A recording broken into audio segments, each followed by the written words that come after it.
음식이 결국 저는 내 인생의 방향을 바꿨습니다.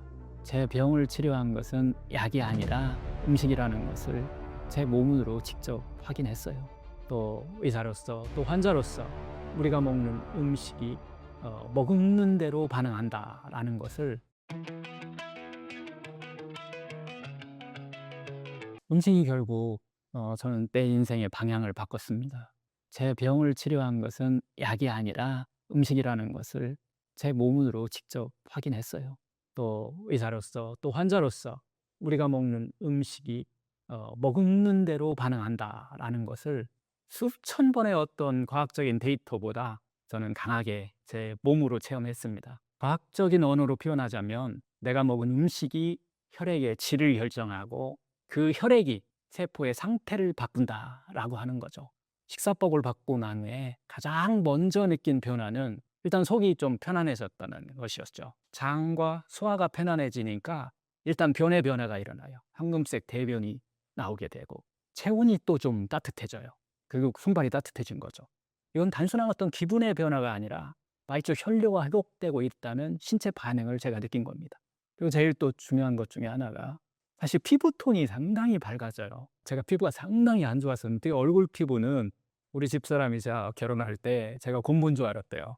또 이렇게 막 이렇게 여드름 자국이 크게 나서 그게 상당히 오랜 기간 계속됐었는데 땅구멍이라고 그러죠. 근데 이 식사법을 하고 나서 지금은 거의 사라지고 없어요.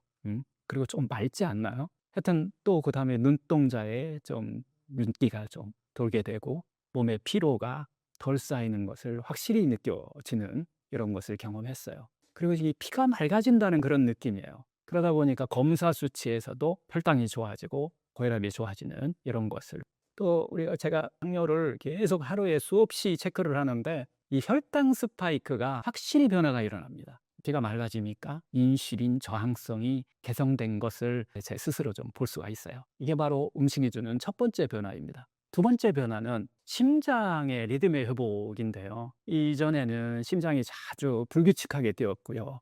부정맥이죠. 그리고 답답한 느낌들을 항상 갖고 살았었는데 또 그리고 과로, 스트레스, 불면이 겹치면서 심하게 부정맥 때문에 심장이 이러다 멈추지 않나라고 하는 이런 것들을 갖고 살았었는데 하지만 이 식사를 하고 나서 특히 이 공복 시간 유지하는 것이 그리고 장을 쉬게 하는 거 이것이 바로 저한테 해독의 길을 열어주고 피가 맑아지고 심장이 편안하게 되는 근본 원인이 아닌가 싶을 정도로 심장이 편안해졌어요. 당시에 이제 심장 전문의한테도 제가 찾아갈 정도로 했는데 요즘은 거의 완전히 정상이다라고 하는 이런 진단을 받을 정도로 건강검진에서도요. 이 음식으로 인해서 내 안에 정말 의사가 제대로 작동하고 있구나, 일하고 있구나라는 이런 것을 아는 계기가 됐던 것 같습니다. 또 한 가지 변화는 정말 이상할 정도로 밤에 잠이 숙면을 취할 수 있었다는 거예요. 잠이 정말 깊어졌습니다. 이건 과학적으로 우리가 설명을 하게 되는데 이 공복을 유지해 주는 것이 결국은 우리 몸에서 멜라토닌과 성장 호르몬의 분비를 활발하게 해 준다는 거예요. 그리고 장이 비워지면서 부교감 신경이 활성화된다는 겁니다. 즉 음식이 바뀌면 수면의 질이 바뀔 수 있다는 것을 저는 확실히 체험했어요. 근데 이제 세 번째 변화는 감정의 안정입니다. 이건 많은 환자분들도 좀 공감하실 거예요. 예전에는 사소한 일에도 제가 막 짜증이 정말 많았어요. 마음이 늘 고루 답답하고 좀 불안했었는데 근데 식사법을 제대로 바꾸고 나서 마음이 정말 훨씬 차분해졌습니다. 이것도 이제 원리가 있어요. 면역세포의 한 70% 정도가 장 점막에 존재하기 때문인데요. 장이 회복되면 장내 미생물 환경의 균형이 맞춰져요.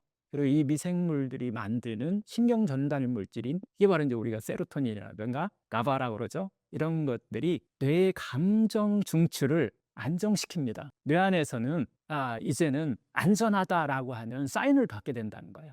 이걸 의학에서는 장내축이라고 이렇게 부릅니다. 즉 장이 편안해야 마음이 편안해지는 거죠. 그래서 저는 이렇게 말해요. 감정이 불안할 때는 마음이 아니라 장을 먼저 다스려라 라고 이렇게 얘기를 하는데요. 그 감정이 변화하는 것이 세 번째 가장 큰 변화였던 것 같아요. 네 번째 변화는 면역력의 회복입니다.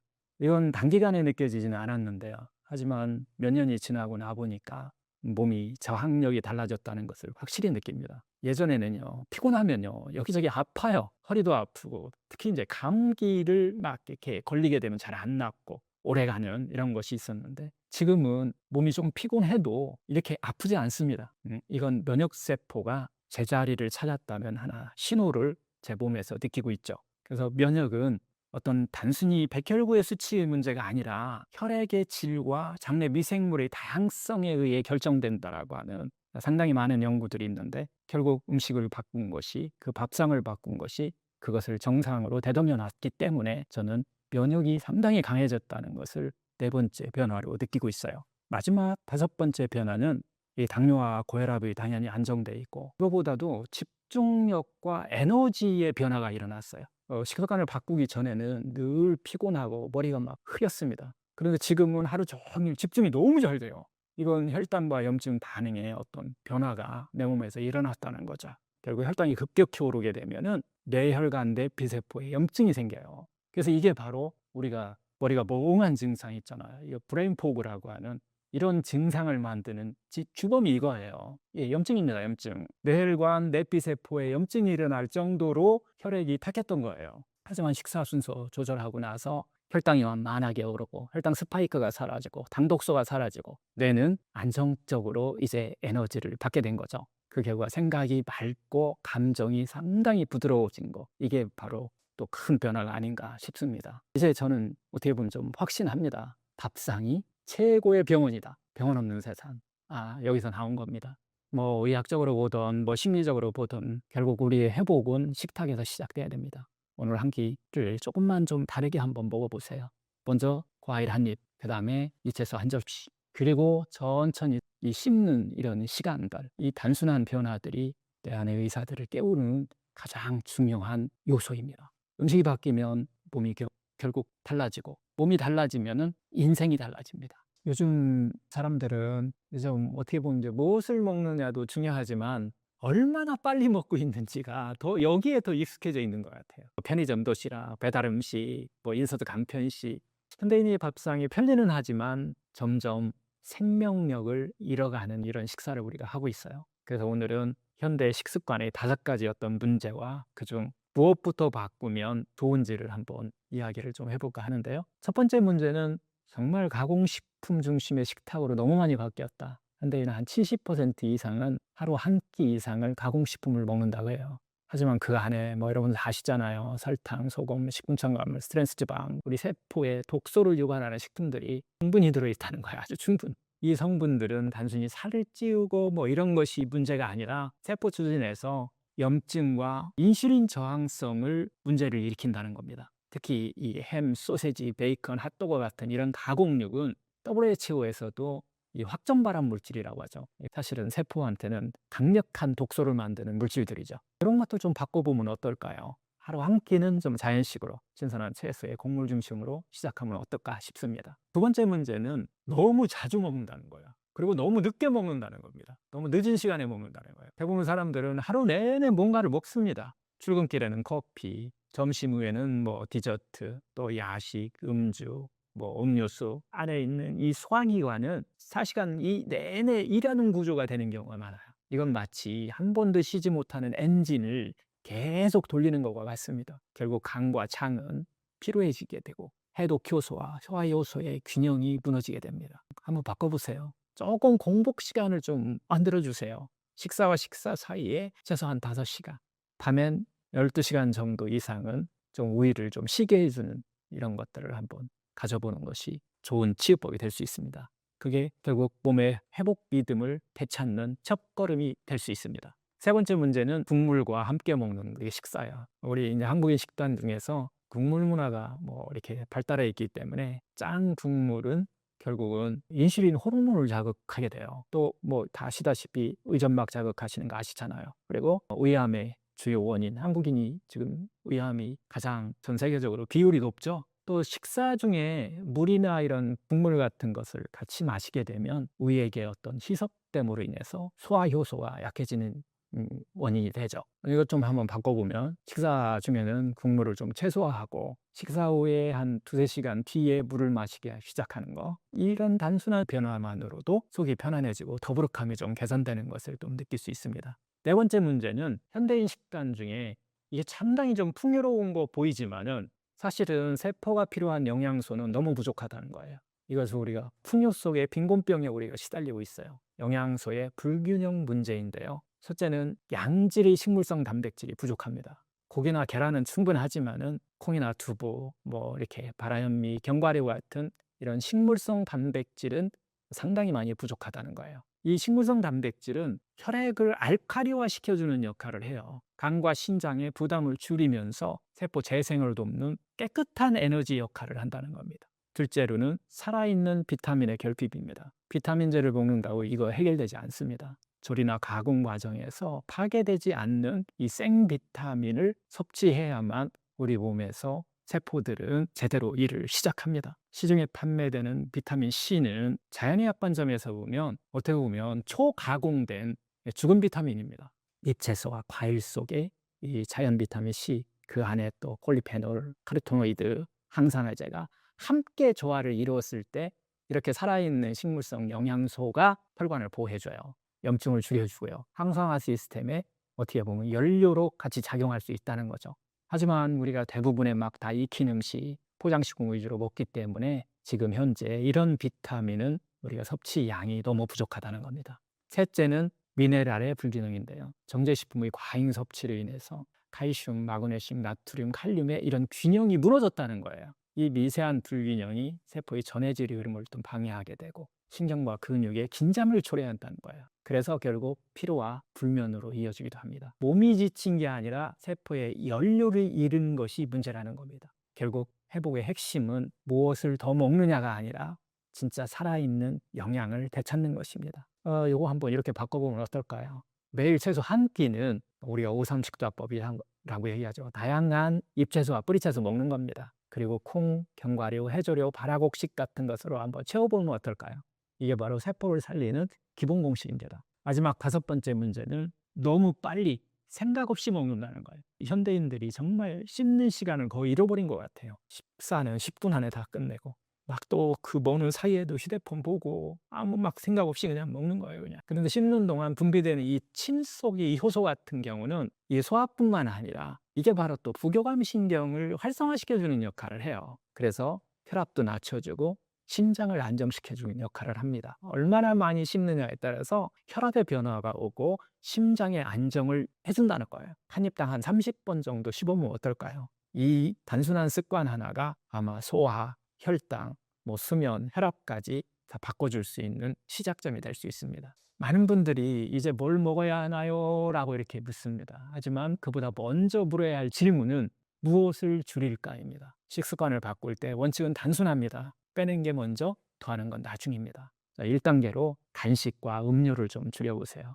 커피, 단음료 하루 한두 잔으로 한번 제한해 보세요. 2단계로 식사 시간을 좀 정하는 것이 중요합니다. 하루에 2~3번 일정한 시간에만 식사하는 거. 3단계로 식사 순서 바꾸기. 과일, 샐러드, 밥 순서로. 이 3가지만 좀 실천하셔도 일단 혈당이 안정되고 피로가 상당히 좀 개선될 거예요. 그리고 밤에 잠자는 것이 좀 편안해지실 겁니다. 결국 현대인들의 잘못된 식습관은 무엇을 먹느냐보다 언제 어떻게 얼마나 어떤 조합으로 먹느냐의 문제입니다. 몸은 우리가 먹는 음식으로 만들어지지만은 건강한 우리가 먹는 습관으로 만들어집니다. 오늘부터 딱 한 가지만 한번 바꿔보세요.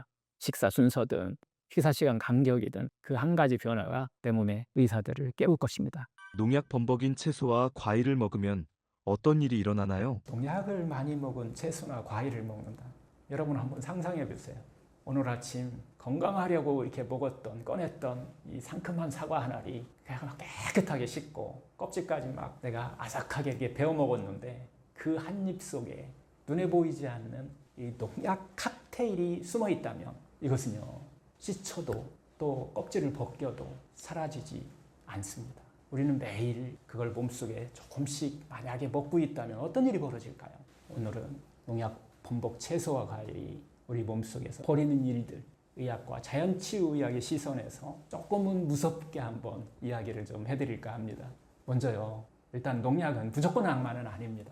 농업 현장에서 병충해와 뭐 이런 것들을 잡아내잖아요.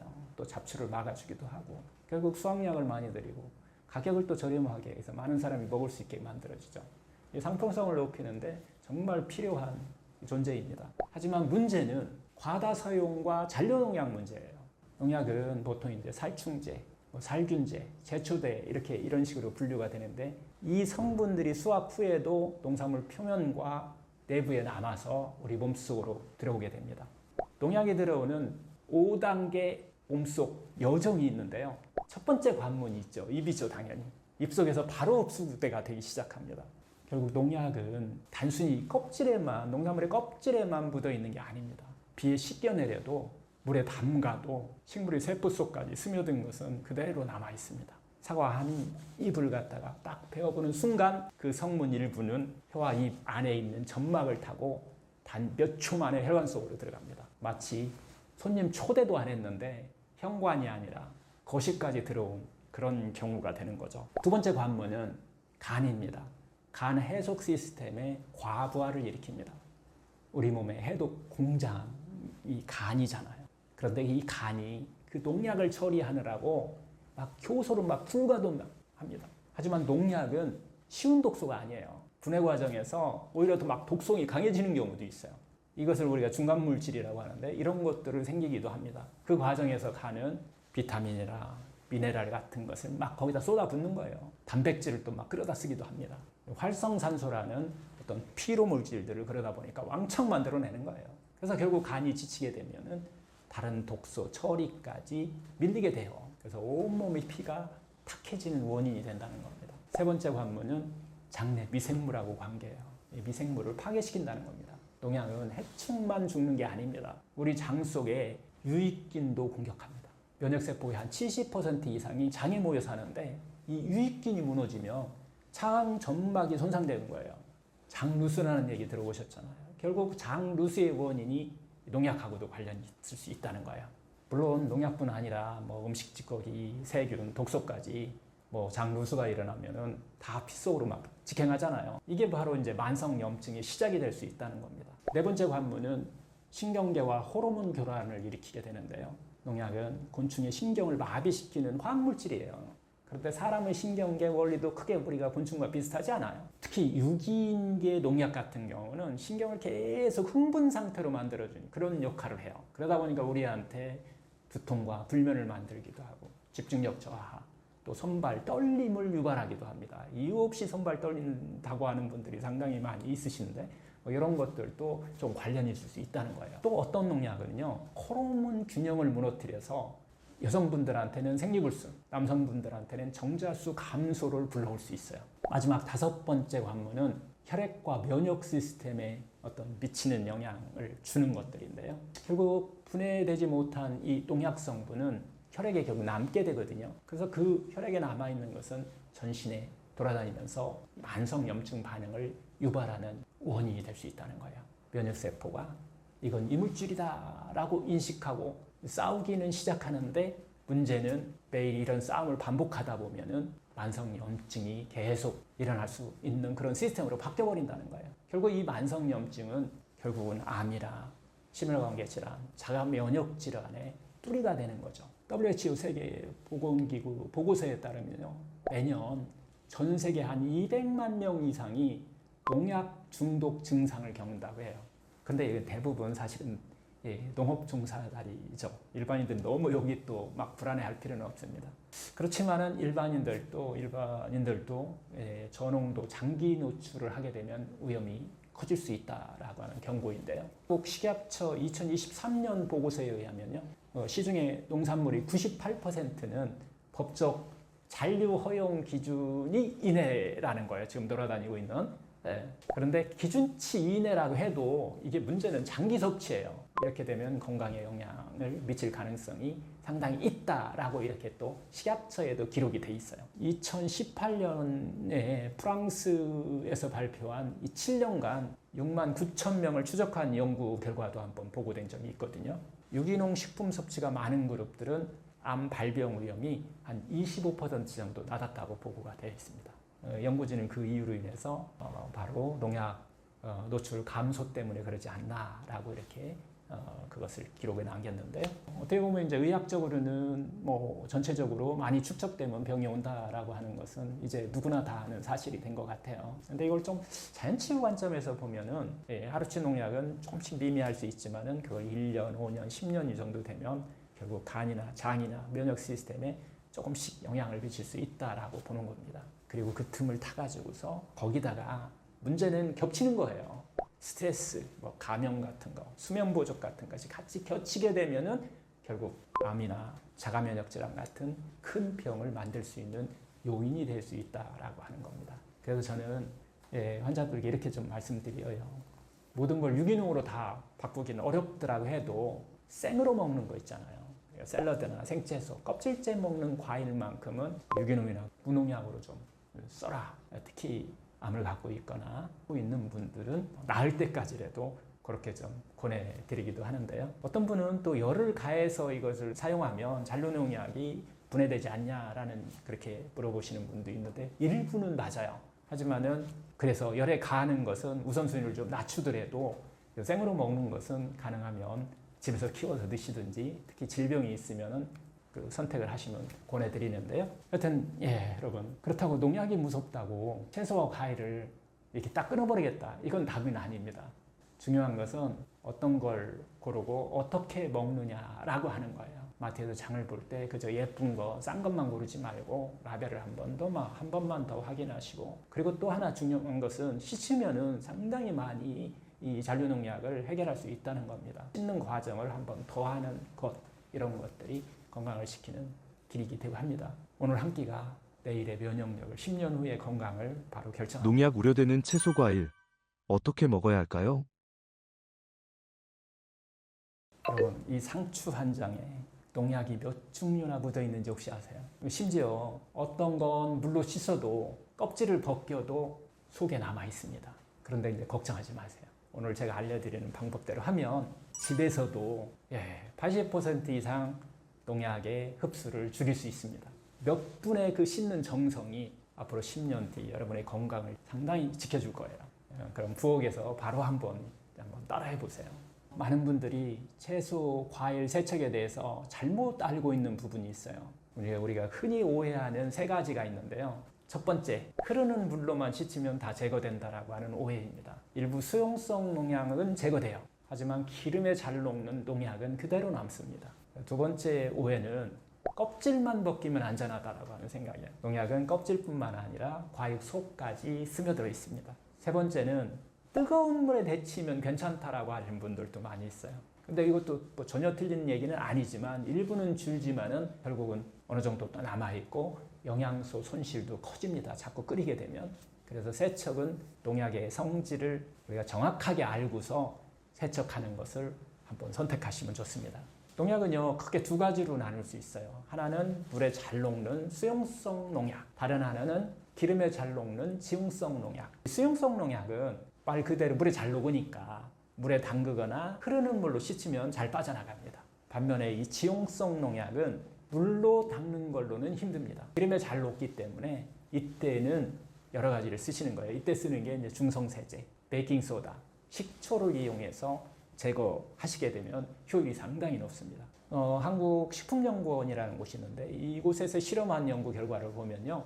물로만 30초 정도 씻는다면은 이 농약 성분들이 20에서 한 40% 제거된다고 해요. 그런데 베이킹소다물에 10분 담그게 되면 최대한 80%가 제거된다고 합니다. 그리고 또 식초물에 담그게 되면 그 속에 묻어있던 곰팡이하고 세균까지 줄어든다고 해요. 그래서 제가 단계별 실천 가이드를 한번 만들어 봤어요. 이제 실제로 단계별로 한번 어떻게 하는지 한번 알아보면요. 1단계, 먼저 내 손부터 씻어야 됩니다. 손에 묻은 세균이 식재료로 옮겨가면은 세척이 무의미해집니다. 2단계, 큰 이물질을 먼저 제거합니다. 흐르는 물에 한 10초, 20초 가볍게 헹구면 흙, 먼지를 먼저 제거할 수가 있어요. 3단계, 이제 담금 세척입니다. 베이킹소다 한 1리터 물에 큰 숟갈로 한 숟갈 정도 넣어서 결국 5에서 10분 정도 담그는 거예요. 또는 식초 1리터 물에 한 2스푼 정도 이 정도 넣어서 한 5분 정도만 담그면 됩니다. 근데 여기서 팁이 하나 있어요.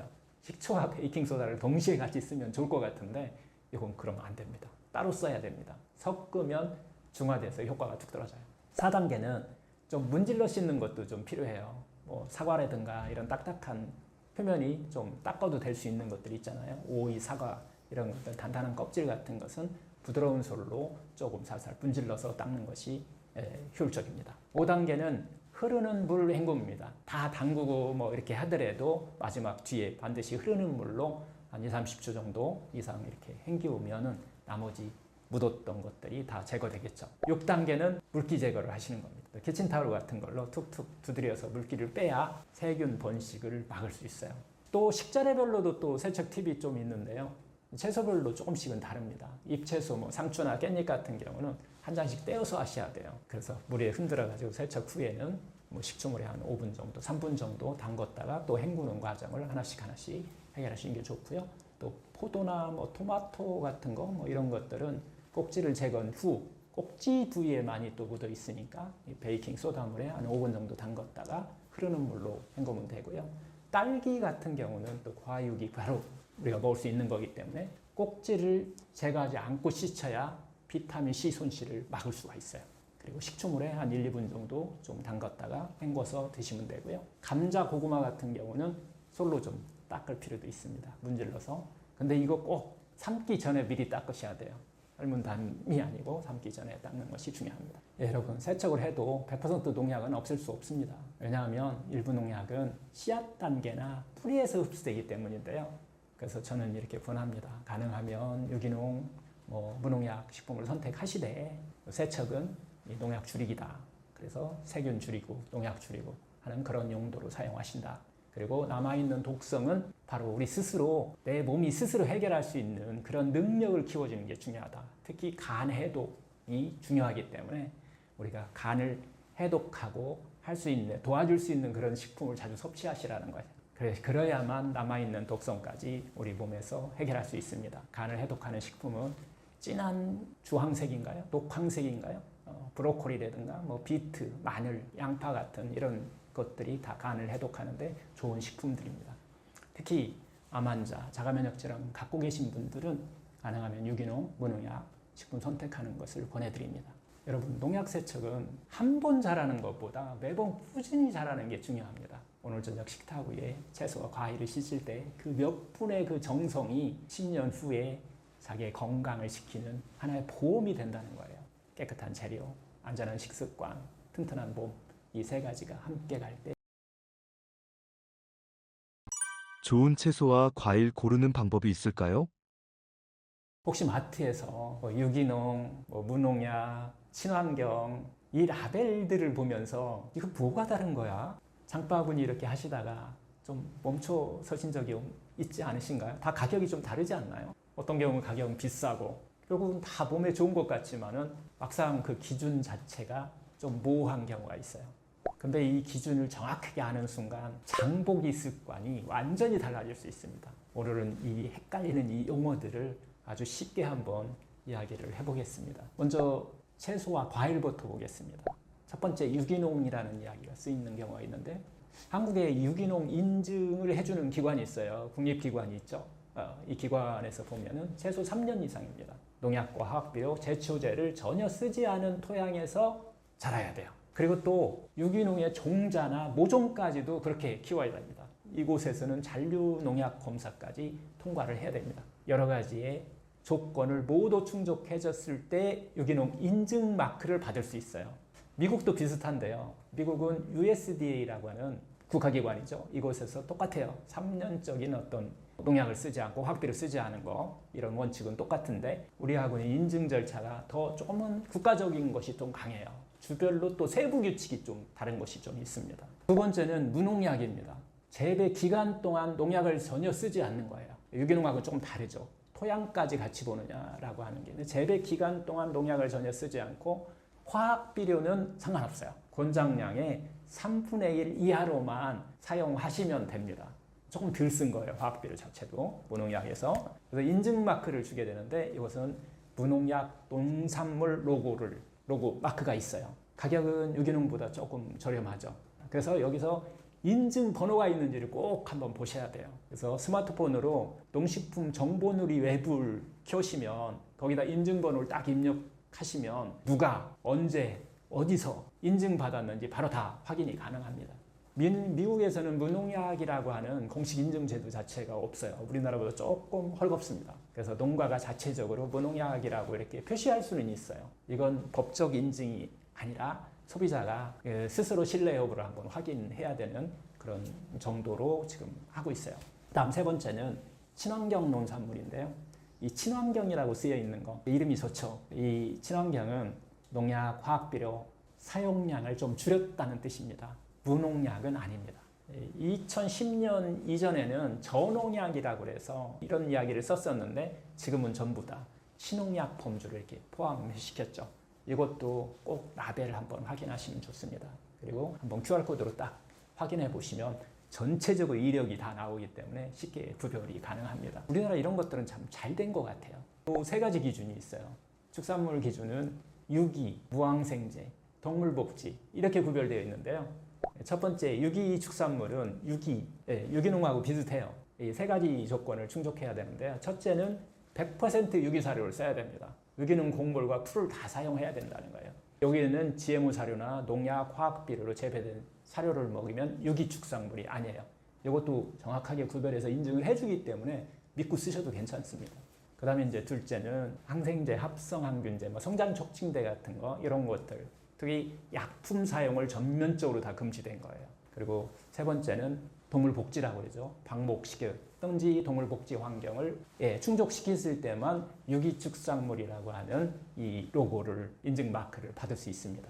두 번째는 무항생제 축산물이라고 되어 있는 것을 볼 수 있을 거예요. 이 인증 표기가 붙어 있는 것은 이 사육 기간 동안 역시 항생제나 합성 항균제 같은 거 이런 약품이 금지된 것입니다. 다만 일반 사료는 사용이 가능합니다. 그래서 유기축산물보다는 기준이 좀 낮지만 항생제, 내성 우려를 좀 줄일 수 있다라고 하는 장점이 있어요.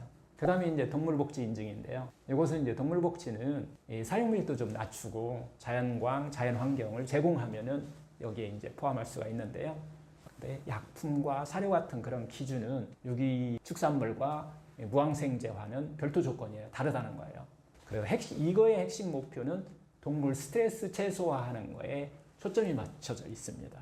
축산물 부분에도 소비자가 구별하는 팁이 있어요. 이 라벨에 국립농산물 이 품질관리위원회 인증 마크가 이렇게 확인하는 게 가장 중요합니다. 그래서 포장지에 QR코드로 이렇게 한번 찍어보시면 이것도 마찬가지 생산자, 재배, 사육 방식, 검사 결과까지 다 확인 가능합니다. 우리가 친환경이라는 단어만 보고 판단하지 한번 마시고 인증 종류와 조건까지 한번 체크해볼 필요가 있습니다. 특히 한국에서는 이 인증 마크 옆에 반드시 인증 번호가 있습니다. 이것을 스마트폰으로 농식품 정보누리 앱이에요. 이걸 인증번호를 입력하게 되면 정확하게 인증이 전체적으로 어떻게 생산해냈는지를 우리가 볼 수 있다는 거죠. 이건 하나의 습관인 것 같아요. 한 번씩 해보시면 내가 먹는 음식에 좀 관심 가질 수 있지 않을까 싶고요. 이런 유기농이라든가 이런 것들을 어떻게 보면 이제 자연치유 관점에서 보면 이 유기농이나 무농약 식품들은 단순히 농약이 덜 묻은 음식이다라고 하는 것을 넘어서 다 뺏긴다는 겁니다. 반대로 건강한 식재료를 우리가 먹게 되면 세포가 회복하는 것을 방해하지 않고 면역이 제 역할을 다하도록 도와주는 역할을 한다라고 하는 그런 개념으로 적극 추천하고 있는 거죠. 우리가 먹는 건 단순히 배를 채우는 것이 아닙니다. 그건 곧 우리 몸을 만드는 재료이고 미래의 건강을 결정하는 선택입니다. 오늘 마트에서 장 볼 때 그 한 번의 우리의 선택, 그 한 번의 습관이 우리 가족의 10년 또 20년 그 뒤의 건강을 바꿀 수 있습니다. 오늘부터는 라벨을 한번 더 읽고 인증번호를 확인하는 습관, 그 선택이 여러분의 몸과 삶을 또 지켜줄 수 있는 하나의 방법이다라고 해서 습관화시키는 것들을 냉동 채소 과일 먹어도 건강 챙길 수 있을까요? 많이 질문하시는 것 같아요. 우리 블루베리 냉동한 거 많이 드시잖아요. 이거 어떠냐고 그냥 생으로 먹는 거와 이런 질문들 많이 하시는데요. 결국은 이게 생으로 먹었을 때 영양이 혹시 떨어지지 않는지 이런 질문인 것 같아요. 하여튼 요즘 마트나 온라인몰 같은 곳에서 급속 냉동 블루베리라든가 냉동 브로콜리까지 나오는 것 같아요. 심지어 냉동 방울토마토까지 나오게 되는데 정말 많이 나오는 것 같아요. 그런데 과연 이런 것들이 급속 냉동한 것들이 생과일 생채소가 대용으로 먹어도 되는지, 효과가 어느 정도 있을지 이런 것들에 대한 궁금증들을 많이 갖고 계신데요. 오늘은 이 궁금증을 한번 이 과학과 자연치유적인 어떤 두 가지 시선에서 한번 풀어보겠습니다. 현실적으로 우리는 1년 내내 모든 채소, 과일을 제철 신성 상태로 먹을 수 있기는 쉽지 않아요. 그래서 딸기, 블루베리, 시금치, 완두콩, 브로콜리 같은 이 채소, 과일들은 대부분 계절이 상당히 짧잖아요. 그래서 바로 나온 게 바로 급속 냉동 기술이에요. 여기서 급속이라는 게 상당히 중요합니다. 특히 요즘은 냉동 기술이 좋아져 가지고서요, 냉동이 신선보다 영양 손실이 적다는 이런 연구 결과도 상당히 좀 나오고 있어요. 하지만 자연 치유 관점에서 보면 우리는 영양소만 먹는 게 아니거든요. 영양소뿐만 아니라 살아있는 에너지와 세포의 생명력까지 함께 먹는 것이 중요하다라고 봐요. 그래서 오늘 이 두 가지 관점을 같이 보면서 한번 이야기를 나누면 좋을 것 같습니다. 냉동 과일 채소는 그냥 오래 보관하려고 얼리는 게 아니에요. 급속 냉동은 경우는 수압고 바로 마이너스 35도씨 이하에서 아주 짧은 시간 동안에 그냥 확 얼려야 됩니다. 이 얼리는 속도가 빠르게 되면 얼음 결정이 아주 작게 생겨서 세포벽을 덜 파괴한다는 거예요. 우리가 집에서 냉동을 시키는 것은 세포벽을 상당히 오랜 시간 하기 때문에 많이 파괴하는데, 이 급속 냉동은 세포벽을 덜 파괴한다. 그래서 좀 자연적이라는 거죠. 결과적으로 맛과 색, 영양을 최대한 담그려고 하는 거예요. 그래서 제철에 딴 블루베리를 급속 냉동하게 되면 몇 달 뒤에 우리가 먹어도 맛과 영양이 상당히 그래도 잘 남아있잖아요. 그래서 결국은 냉동 과일과 채소에 장점과 단점이 있어요. 먼저 장점부터 보면은 제철에 딴 그 과일을 24시간 안에 냉동을 딱 시키면 그 속에 들어있는 비타민C, 폴리페놀, 카로티노이드 같은 항산화 성분이 80에서 90%는 보존됩니다. 겨울에 신선이라 부르는 채소보다 어떻게 보면 계절에 맞지 않는 채소를 우리가 기르는 것보다 오히려 영양소가 높을 수 있다는 장점을 갖고 있어요. 예를 들어 2017년 연구 결과인데요. 신선한 냉동으로 만든 블루베리, 브로콜리, 당근, 시금치를 한번 비교해 봤어요. 결과는 비타민 C와 비타민 A, 미네랄 함량은 큰 차이 없이 똑같았어요. 근데 폴리페놀 같은 거 항산화 물질이라고 우리 얘기하잖아요. 이런 것들은 냉동 보관 3개월 후에는, 처음에는 비슷했는데 3개월이 지난 후에는 한 85에서 그래도 95%를 유지하고 있더라라고 하는 것을 밝혔고요. 단 문제 하나는 효소 활성이 냉동 후에 현저히 그냥 떨어져 버립니다. 즉 측정 가능한 영양소 기준으로는 냉동도 충분히 좋은 선택이라는 뜻이에요. 그러나 이 냉동식품에 한계가 있는 거죠. 그래서 첫째는 냉동 전에 이 블렌칭하는 과정에서 효소가 비활성된다는 거예요. 살아있는, 우리가 이야기하는 살아있는 에너지가 많이 떨어진다는 거죠. 둘째는 얼리는 동안 세포벽의 일부가 그래도 깨진다는 거예요. 셋째는 수분 손실이 일어나잖아요. 급속 냉동을 하게 되면. 그래서 생과일, 그 생채소가 주는 그 신선함, 그 깨어나는 느낌이 상당히 줄 수 있습니다. 제가 어릴 때 시골에서 살 때 마당 한켠에 그 복숭아 나무에서 막 먹은 그 복숭아를 따서 한 입에 팍 불어 먹으면 그 달콤한 과즙과 입안 가득이 퍼지는 온몸이 순간 이 깨어난 듯 하잖아요. 그게 바로 살아있는 과일의 기운이거든요. 근데 도시에서 우리가 마트에서 파는 복숭아를 먹었을 때는 맛은 참 달아요, 과거보다. 그러나 그 확 깨어나는 느낌은 없어요. 냉동 복숭아도 과즙은 좀 제대로 다 유지한다 해도 그 생생한 기운이 조금은 더 줄어든 것 같은 그런 느낌을 우리가 받는 것은 이런 자연에서부터 조금 멀어지면 나타날 수 있는 하나의 단점이죠. 하여튼 자연치유 관점에서 보면 영양소가 같아도 햇빛과 흙, 바람이 만들어낸 그 생명 에너지는 다를 수 있다라고 하는 겁니다. 제철 급속 냉동한 국내산이 조금 나은 경우가 상당히 많이 있어요. 그리고 또 냉동이 또 좋을 때는 스무디나 수프나 요리 같은 거에 식감이 그렇게 중요하지 않을 때 끓여서 먹는 것들은 조금 더 좋은 경우도 있습니다. 아니면은 그냥 신선이 좋은 경우도 있죠. 그냥 제철에 나오는 거. 이런 경우는 샐러드 만들 때, 주스 짜서 먹을 때, 생식으로 이렇게 먹을 때, 날로 먹을 때는 이런 게 또 훨씬 더 좋은 것 같아요. 우리가 꼭 치료를 한다, 해독하고 회복하고 에너지를 막 이렇게 키운다라고 하면 그런 것이 목표일 때는 하루의 에너지를 막 끌어올리고 막 그렇게 쉽다라고 하면은 신선한 거 그대로 드시는 것이 훨씬 유리하다는 겁니다. 음식은 단순한 영양 덩어리는 아닙니다. 햇빛과 토양, 물과 공기, 자연이 함께 빚어낸 하나의 생명입니다. 가능하다면 제철이 숨결이 쌓여있는 채소와 과일을, 그리고 필요할 땐 어떻게 보면 과학의 힘을 비는 냉동식품을 좀 지혜롭게 선택하는 것이 좋지 않나 싶습니다.